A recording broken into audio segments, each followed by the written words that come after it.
कितने लोगों ने बाइबल पढ़ते समय जब फर्स्ट रिवाइवल, इसे हिंदी में कहते हैं बेदारी, आपने फर्स्ट रिवाइवल के बारे में पढ़ा जो पतरस के थ्रू आया? 3000 लोगों ने रिपेंट किया, पश्चाताप किया और उन्होंने बपतिस्मा लिया। बाइबल बताती है उन लोगों ने अपनी संपत्ति बेची और पैसे चर्च को दे दिए। जिसकी जैसी आवश्यकता है वैसे आप उसको बांट दो।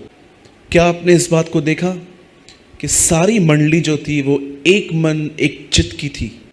परछाइयों से लोग चंगे होते थे, दुष्ट आत्मा शब्दों से निकलता था। मैं प्रभु यीशु मसीह की बात नहीं कर रहा, मैं चर्च की बात कर रहा हूँ। पर आज क्या आपने ये बात देखी कि जो सामर्थ परमेश्वर ने उन दिनों में चर्च को दी, आज परमेश्वर वैसा काम क्यों नहीं कर पा रहे? मैं बहुत सारे चर्चेस में गया, मैं किस पे ब्लेम नहीं कर रहा हूँ, हर कलीसिया प्रभु की है, हम उसका आदर करते हैं, लेकिन मैंने बहुत सारी जगहों पे मात्र शब्द देखे। और पौल कहता है जब मैं तुम्हारे पास आऊँगा तो मैं तुम्हारे शब्दों को नहीं परंतु सामर्थ को देखूंगा। आप जानते हो रीज़न क्या है? पहले के लोग बड़े सामर्थी होते थे, भीतर से भी बाहर से भी। लेकिन आज की कलीसिया इतनी कमज़ोर क्यों है? मैं जब कलीसिया की बात कर रहा हूं तो याद रखिएगा, परमेश्वर इन दीवारों में नहीं रहता। It's not a church. परमेश्वर आप में रहता है। आप चर्च हैं, आप कलीसिया हैं। क्यों बाइबल बताती है कि अपने शरीर को पवित्र रखो? क्यों बाइबल बताती है स्मोकिंग मत करो, ड्रिंक मत करो, गैम्बलिंग मत करो, लस्टफुल लुक से मत देखो? क्यों? क्योंकि ये बॉडी, इसमें खुदा है, इसलिए बाइबल बताती है इसे अच्छे से रखो। ध्यान दीजिए अब जो मैं कह रहा हूं। आप जानते हो पहले के लोगों में और अब के लोगों में क्या फ़र्क है? क्यों वो उन दिनों में इतने ताकतवर थे? मैं आपको अपनी एक कमज़ोरी बताता हूँ। समटाइम्स जब लोग मुझसे बुरा चलते हैं, शायद मैं रिएक्ट न करूँ, शायद मैं उनको ये दिखाऊं कि मुझे फ़र्क नहीं पड़ रहा, लेकिन समटाइम्स मुझे फ़र्क पड़ता है। मेरे अंदर कुछ सेकंड्स के लिए उनके प्रति नकारात्मक विचार आते हैं। कई बार मेरा बिहेवियर उनके प्रति बदल जाता है। ये बात अलग है कि परमेश्वर फिर वापस मुझे बना देते हैं, लेकिन पड़ता है। अब मैं आपको बताना चाहता हूँ ऐसा क्यों होता है, उसका कारण क्या है। ध्यान दीजिए। आप जानते हो पहले की कलीसिया के पास इतनी सामर्थ क्यों थी? उसका मुख्य कारण है उनका फोकस परमेश्वर था। और आज जानते हो आज भी परमेश्वर सेम है, लेकिन जानते हो प्रॉब्लम क्या है? आज कलीसिया ने अपना फोकस खो दिया, बहुत सारी बातों में वो भटक गए। मैं आपको एक उदाहरण देना चाहता हूं कि देखिए पहले की कलीसिया ने किस तरह से अपने आप को प्रोटेक्ट किया था। आप जानते होंगे पहले जो विश्वास में आए थे वे यहूदी थे, उसके बाद जो विश्वास में आए वो यूनानी थे। पहले एक ही कल्चर था, सब एक ही खाना खाते थे, सबका रहना भी लगभग सेम ही था। लेकिन जब अन्य जातियां प्रभु में कलीसिया में आई तब प्रॉब्लम्स शुरू हुए।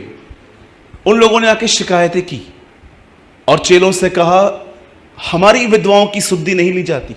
जब पतरस ने देखा कि चर्च के अंदर इश्यूज क्रिएट हो रहे हैं, लोग आपस में टूट रहे हैं, तब पतरस जानते क्या किया?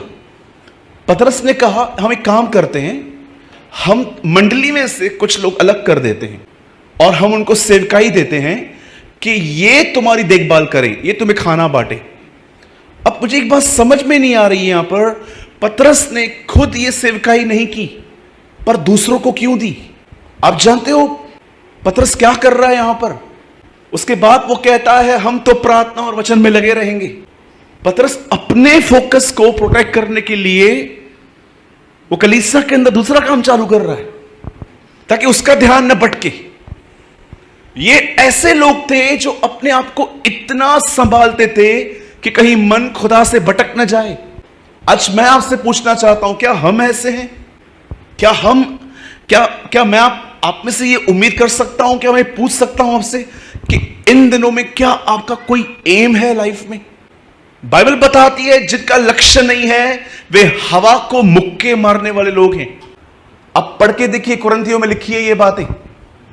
जिनका जीवन में कोई एम नहीं है, वो सुबह उठते हैं, वॉशरूम जाते हैं, ब्रेड बटर चाय खा के चलो काम पे, सारा दिन ऐसे ही निकल गया, 5 मिनट उससे बात की, 10 मिनट उससे बात की, शाम को थोड़ा नाश्ता कर लिया, फिर रात को सो गए छोटी सी प्रार्थना करके। मैं आपको बताना चाहता हूं, ये जीवन परमेश्वर ने आपको इसके लिए नहीं चुना है। अगर आपको लगता है कि ये नॉर्मल लाइफ है, तो ये नॉर्मल नहीं है, ये तो हर कोई जीता है। क्या आपका कोई लक्ष्य है? जरा सोचिए, जब कंपनी किसी को जॉब देती है तो नए नए लोगों को टारगेट्स देते, मंथ में ये करके आओ, ये महीने में इतने लोगों को विजिट करो, अच्छी परफॉर्मेंस देके दिखाओ, फिर देखो हम तुम्हें हमेशा के लिए वहां पर लगा देंगे।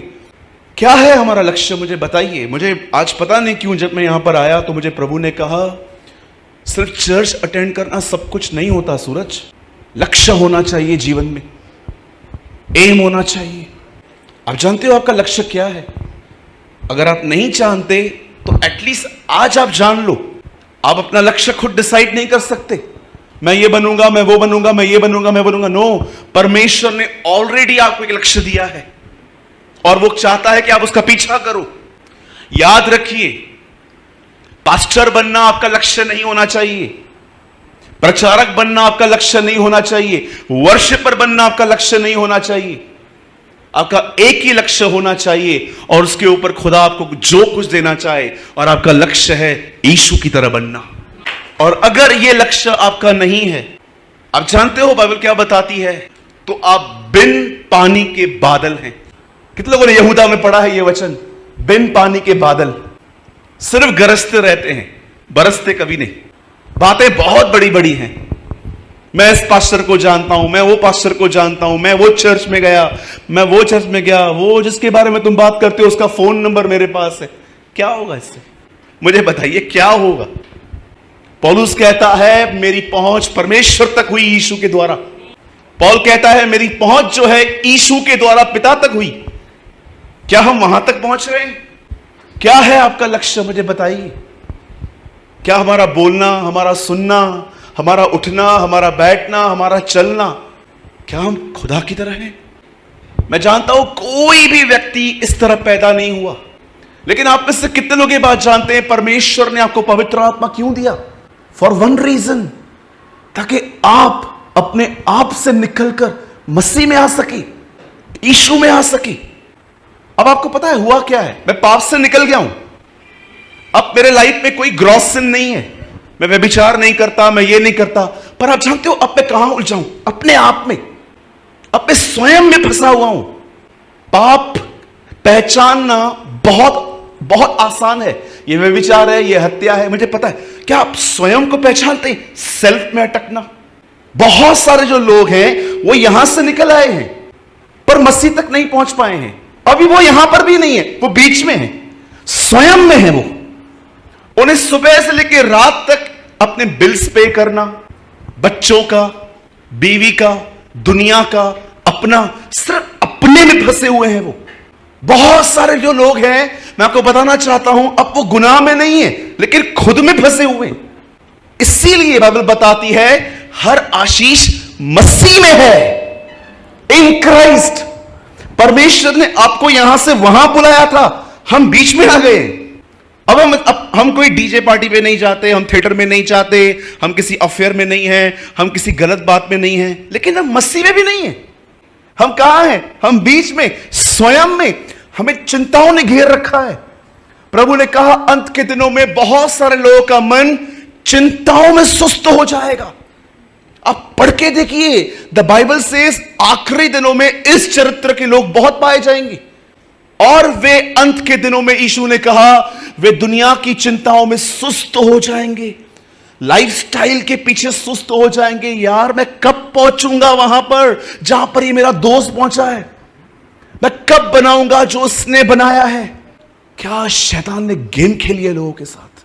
यहां पर भी नहीं रहने दिया है, वहां पर भी नहीं रहने दिया है, बीच में रखा है। ढूंढते रहो, उलझे हुए रहो आप में ही। इसीलिए पौल ये नहीं कहता कि मेरे में से पाप निकला है, वो कहता है मैं मसीह के साथ क्रूज पे चढ़ा गया। वो कहता है मेरा सेल्फ भी खत्म हो गया वहां पर। मैं कई बार, कई साल तक यहीं पर फंसा हुआ था। आप बिलीव कीजिए, शायद आप में से कुछ लोगों ने अभी थिएटर में जाना बंद किया होगा। मैंने प्रभु में आने के बाद मैं कभी थिएटर में नहीं गया, सिर्फ एक ही बार गया। वो भी ग्रैंडसन की मूवी लगी थी, वो देखने के लिए गया था, भाइयों के साथ गया था। ये सब बातें तो बहुत पहले ही छूट गई थी मेरी, डीजे पार्टी में जाना, ड्रिंक करना, स्मोक करना। पर आप जानते हो कई साल तक मैं यहां फंसा हुआ था अपने ही चिंताओं में। परमेश्वर ने आपको संसार से निकलकर, स्वयं में नहीं परंतु संसार से निकलकर उसने आपको मसीह में बुलाया है। इसीलिए आप बाइबल में बहुत बार पढ़ोगे, अब जो मसीह में है, अब जो मसीह में है, अब जो मसीह में है, मसीह में है, उन पर दंड की आज्ञा नहीं। Read it. आपने कितने लोगों ने ये बात नोटिस की, जब गुमराह पुत्र वापस आया तो बड़े बेटे ने क्या कहा?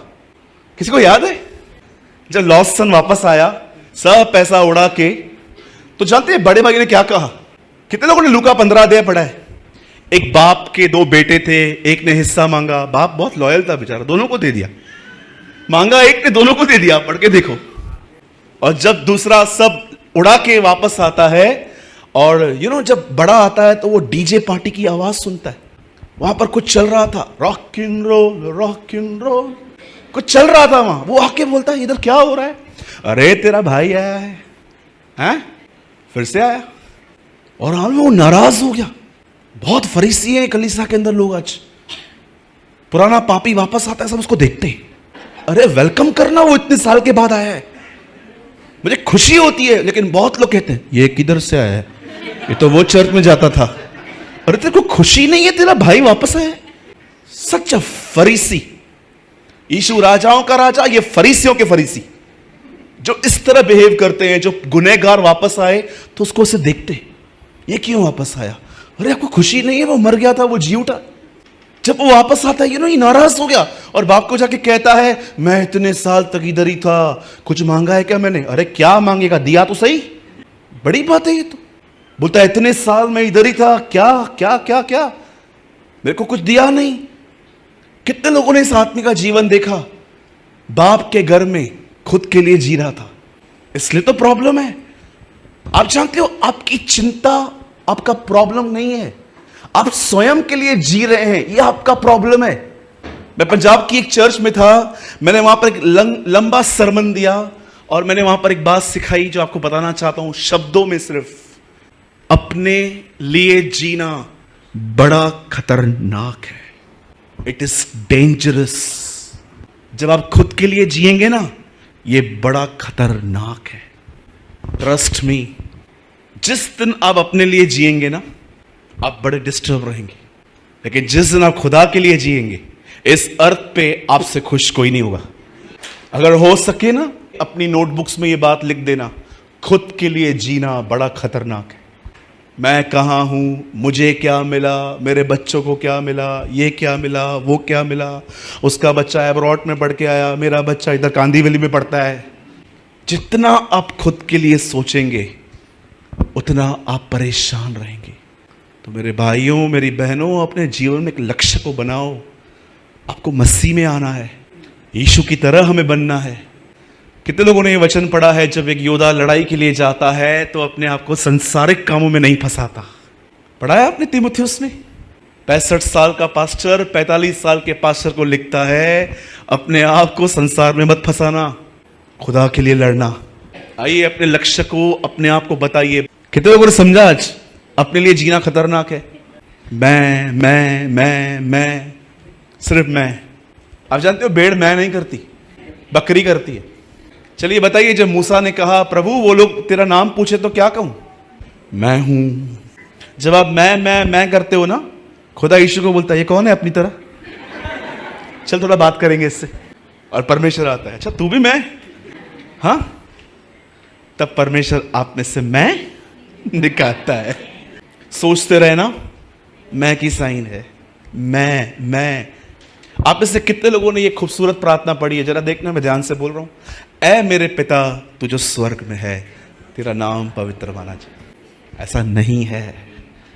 Do you know there is a word, ऐ हमारे पिता। मैं क्यों नहीं? मैं निकाल दिया यीशु ने हर जगह से। आवर फादर इन हेवन, हमारे पिता। स्वयं को निकाल, ये वर्ड निकालो खुद में से। बहुत सारी बहनें झगड़ों में धमकियां देती हैं, मैं जिस दिन घर से चली गई ना, भूखे मरोगे भूखे, कोई भूखा नहीं मरेगा, होटल्स हैं आजकल, सोच समझ के बात करो, भारी पड़ जाएगा किस दिन। आप बोल दोगे, बोलेगा जा ठीक है, हेलो रोज देके डाया करो डब्बा, 900 रुपये महीना ना दूंगा। ठीक है बहनों, धमकी थोड़ा लिमिट में दो, देनी है कभी कभी, मैं मानता हूं कुछ लोगों को ठीक करने के लिए, लेकिन थोड़ा सोच समझ के दो, खाने की बात पे मत दो। मैं आप सबके लिए दुआ करता हूं, अपने लिए भी, कि परमेश्वर हमारे अंदर से ये मैं निकाले। आमीन।